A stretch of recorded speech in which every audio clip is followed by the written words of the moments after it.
Hi friends, আমি চলে এসেছি তোমাদের সঙ্গে তেল কই রেসিপিটি শেয়ার করতে। তাহলে দেখে নাও তেল কই বানাবার জন্য কি কি উপকরণ লাগছে। প্রথমেই লাগছে তেল কই বানাবার জন্য কই মাছ। কই মাছগুলো একদমই জ্যান্ত জ্যান্ত কই মাছ আমি কেটে ভালো করে লবণ আর হলুদ মাখিয়ে নিয়েছি। কিছুক্ষণ আগে থেকে লবণ আর হলুদ মাখিয়ে রাখলে ভালোভাবে মাছের ভেতরে নুনটা ঢুকে যাবে। এবারে আমি একটি কড়াইতে তেল গরম করতে দিয়েছি। তেল গরম হয়ে গেলে আমি কই মাছগুলো খুব ভালোভাবে ভেজে নেব। তোমরা দেখতে থাকো কি সুন্দর করে আমি কড়াইতে মাছগুলো ছেড়ে দিলাম। এবারে মাছগুলো ভালোভাবে ভাজা হয়ে গেলে উল্টে পাল্টে ভালোভাবে আমি ভেজে নেব।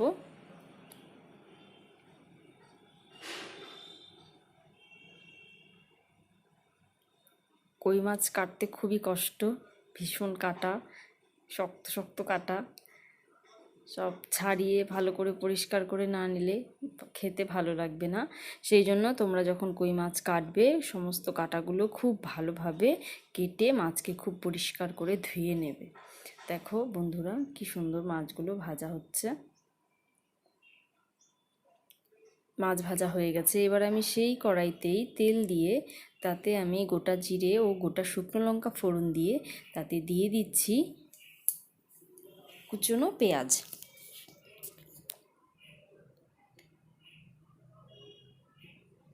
কুচনো পেঁয়াজগুলোকে দিয়ে আমি খুব ভালোভাবে নেড়ে চেড়ে ভেজে নেব। পেঁয়াজটা যাতে খুব তাড়াতাড়ি নরম হয় সেই জন্য আমি এখানে দিয়েছি খুব অল্প পরিমাণে তেল এবং খুব সামান্য পরিমাণে হলুদ। তেল আর হলুদ নয়, একটুখানি লবণ আর হলুদ। এবার আমি লবণ আর হলুদ দিয়ে পেঁয়াজটাকে খুব ভালোভাবে ভেজে নেব। এবারে আমার পেঁয়াজ ভাজা হয়ে গেছে। দেখো এবারে আমি এখানে দিয়ে দেব আদা ও রসুন বাটা। আদা রসুন তোমরা চাইলে আলাদা আলাদা বেটেও ইউজ করতে পারো। আমি এখানে আদা আর রসুন একসঙ্গে বেটে সেই পেস্টটাই এখানে দিয়ে দিয়েছি। এবারে আমি দিয়ে দেবো একে একে সমস্ত গুঁড়ো মশলা। রসুনটা একটুখানি কষানো হয়ে গেলে আমি দিয়ে দেবো একে একে গুঁড়ো মশলাগুলো।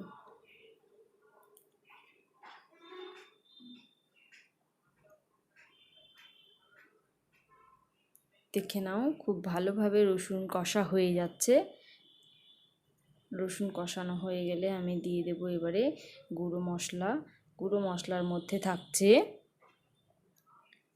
জিরে গুঁড়ো, ধনে গুঁড়ো, হলুদ, লবণ, শুকনো লঙ্কার গুঁড়ো।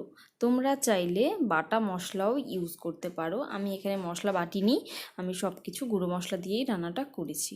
বাটা মশলা দিয়ে করলে আরও টেস্ট আরও বেড়ে যাবে রান্নাটার।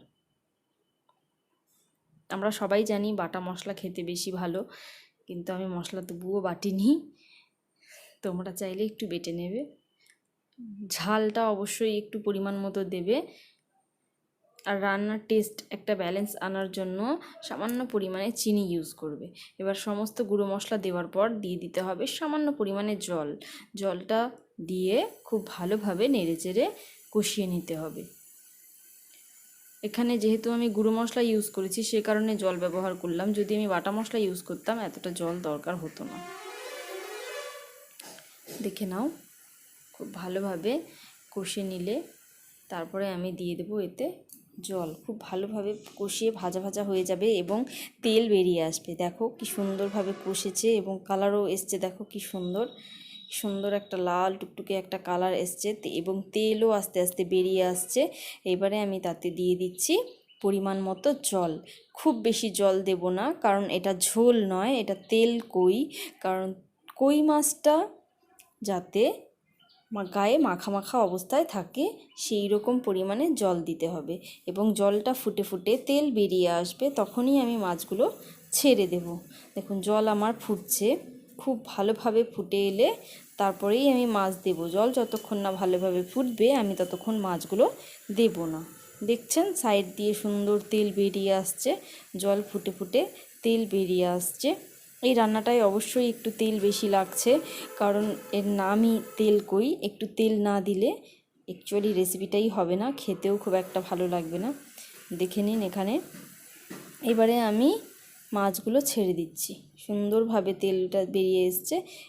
এবারে আমি মাছগুলো ছেড়ে দিচ্ছি। মাছগুলো ছেড়ে আমি সামান্য অল্পক্ষণ ফুটিয়ে তারপরে আমি একটু গরম মশলার গুঁড়ো ছড়িয়ে নামিয়ে নিলে রেডি আজকের তেল কই।